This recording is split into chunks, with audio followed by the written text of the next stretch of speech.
Guys, welcome to Auto Fix with Emmanuel. Today I want to show you how you can reset your check engine light by removing your negative battery terminal.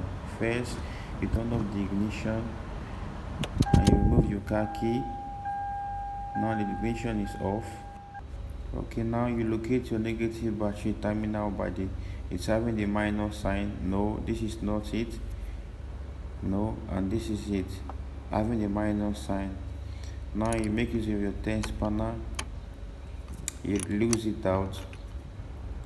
Then after losing it, you pull the terminal out completely. You pull it out completely, then you wait for approximately 30 seconds.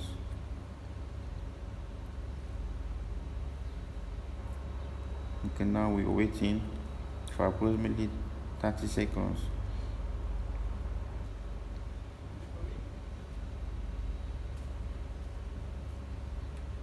Okay, now we'll fix it back. We'll fix back and we'll make sure that it's properly tightened firmly. Then after this, we go into the car and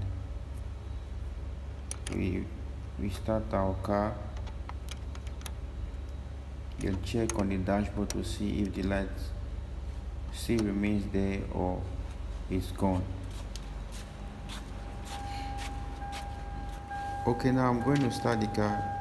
This method is used mostly when the car has no serious issue. But if the light goes off and after a long drive, the light comes back, that means there is an issue in the car that needs to be solved.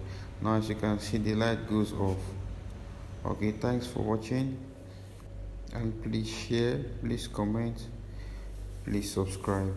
I really appreciate it.